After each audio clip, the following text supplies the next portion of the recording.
Et bonjour mon Jean-Sébastien, on commence avec du foot féminin et une belle affiche hier entre les Parisiennes et les Lyonnaises. Ouais, c'est d'AD1 féminine, on avait l'habitude d'en parler. Alors comme c'était un choc hier soir entre le PSG et le Lyon, deux grandes rivales, voilà, c'est des grandes rivales, c'est un sommet du championnat, effectivement un choc. Attention parce que là c'est Lyon qui est leader du championnat, et c'est le PSG, 2 points d'avance, c'est le PSG qui court derrière. Vous voyez, ça c'est pas comme chez les garçons, là un petit peu l'inverse pour le coup là.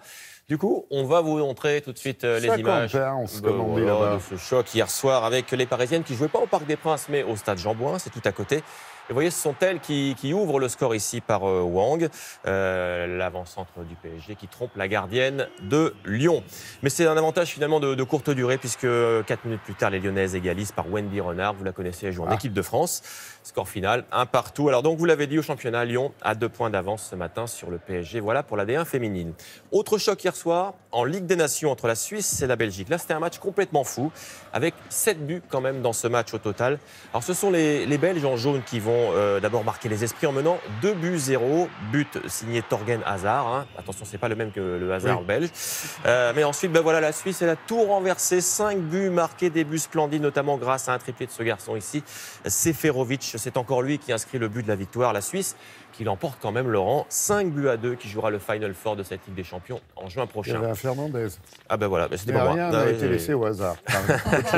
Peu de choses. Allez, une petite image de foot avec les Bleus. Vous savez que les Bleus, ils ont repris le chemin de l'entraînement après leur défaite 2-0 aux Pays-Bas contre la Hollande, c'était vendredi. Didier Deschamps, ça vous fait... Non, faut pas rire, faut pas rire parce qu'ils vont se rattraper contre l'Uruguay, je voulais vous le dire, voilà, ce sera mardi. En tout cas, ils ont été punis, ils n'ont pas eu, vous savez, de bonbons. Voilà, n'ont pas eu de bonbons et pas eu de petites, on va dire, sorties prévues généralement après les matchs. Ouais. Le huis clos, le match concentration, ce sera donc mardi contre l'Uruguay de Cavani, non? De mots, ils se sont fait engueuler, quoi. Je pense qu'ils se sont fait un petit peu rappeler, alors c'était pas terrible vendredi dernier. Bon, une déception, mais une belle perf quand même, si je peux me permettre, de 2 tennismen français. Ouais, alors vous les connaissez, Nicolas Mahut, Pierre Hugues Herbert, c'est notre paire de Coupe Davis, on les reverra pas mal en fin de semaine, là, à la fin, voilà, du côté de Lille contre les Croates. Ils sont passés à 1 point, un tout petit point de la victoire dans les Masters du double. Ça, c'est dommage. Regardez comment ça s'est passé. Donc, les voici, Nicolas Mahut, Pierre Hugues et Herbert du côté de Londres hier soir. Et ils avaient pourtant remporté le premier set, 7-5 avec des points comme celui-ci, avec une belle présence au filet. Mais voilà, la paire américaine Brian Sock, elle a ensuite remporté le deuxième set, 6-1. Vous voyez, Herbert, quand même, il avait fait ce qu'il fallait au filet. Tous ces joueurs au super tie-break, remporté in extremis 13-11 par la paire américaine. Voici la balle de match. Dommage donc pour Mahut et Herbert, je vous l'ai dit, on les retrouvera en fin de semaine du côté de Lille contre la Croatie. On reste à Londres. Lui, c'est Alexander Zverev. Voilà, en simple, le jeune Allemand de 21 ans a terrassé quand même le numéro 1 mondial, Novak Djokovic. Fallait le faire en finale des Masters. Autant vous le dire tout de suite, c'est une énorme surprise car Djokovic est évidemment le grand favori de ce match. Zverev qui remporte ainsi le premier grand titre de sa carrière. Il n'a pas encore gagné le Grand Chelem, ce garçon, mais voilà, ça y est, il a un Masters désormais ce matin. Il l'a emporté donc hier soir 6-4, 6-3. Il est 4e à l'ATP derrière le trio Djokovic, Nadal, Federer. Ça ne vous surprendra pas, mais lui, c'est la relève. C'est le cas de le dire, il est couché.